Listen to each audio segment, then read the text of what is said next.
嘉明湖这里不是只有外星人出没被拍到，这个外星人有点透明，还有长蹼，而且这照片多年后被美国鉴定，并不是伪造的。但今天先不讲外星人，今天要来讲发生在嘉明湖的山难事件，而这些所谓的离奇山难，很可能都是和这一件事有关啊。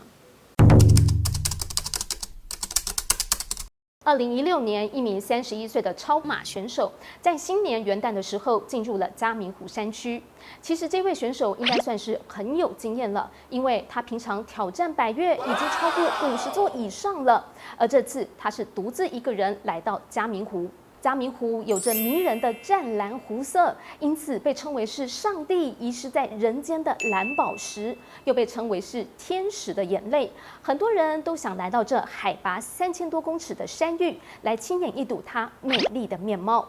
而这名超马选手在山上的时候，也有其他的山友曾经遇到他，但是发现这一名超马选手的状况不太好，怀疑他可能已经有点失温了。山友还好心的跟他建议说，先返回去嘉明湖避难山屋会比较好。可是这名超马选手觉得自己的状况还可以，所以就决定还是要继续走下去。原本他预定下山的时间是1月3号，但是到了这一天了，这名超马选手迟迟没有下山，家人也联系不上他。台东县消防局在获报之后，联合了山青一起上山搜索，但是并没有找到人。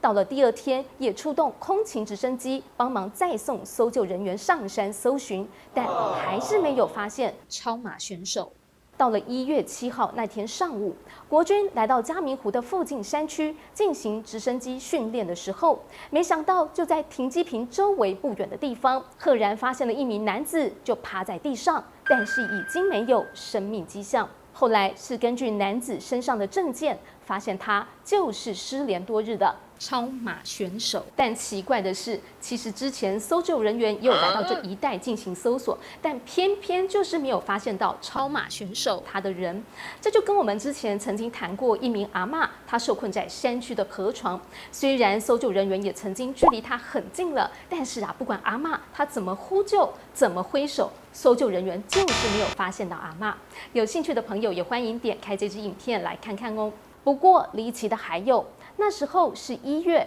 嘉明湖那里气温大概都在-10度左右，可是超马选手被发现的时候却没有穿外套，他是脸部朝下趴在地面，而他的背包与衣物就散落在一旁。但是都已经这么冷了，为什么还会把御寒的外套给脱了呢？这看起来好像非常的诡异，非常反常。但是这就是人类在失温的时候可能会出现的行为反应。这很可能是因为在低温的环境下，末梢血管会先收缩，让血液还可以输送到其他更重要的器官。但是收缩到了一个极限之后，血管反而会开始放松，于是血液又流向了身体的手脚四肢各处，所以呢，身体就会有一股很热的感觉，于是就会出现脱下外衣的反常行为。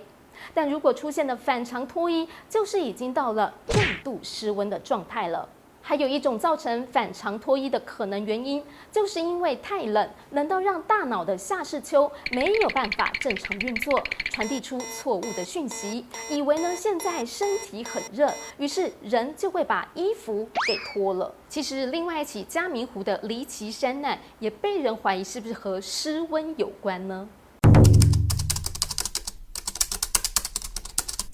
？2003年4月，一名博士班学生和一群登山社的朋友一块去登山。这名博士生和另外2位朋友比较快就抵达了嘉明湖，他就想说去玩玩水，而他的朋友们就先去拍照片。但是当朋友们拍完照，再走回来嘉明湖的时候，发现博士生人已经不见了。但如果只是玩水，也应该可以看得到人在湖边吧？但就是没有发现博士生的踪影。于是呢，这2个朋友赶快又沿着湖边仔细的寻找，结果只有找到博士生的眼镜还有衣服。所以他们推测博士生应该是下水了，但可能发生了溺水意外。于是他们赶紧向外求救。后来消防人员抵达了嘉明湖进行搜救，最后是在嘉明湖的湖底找到了博士生。但这名博士生却是呈现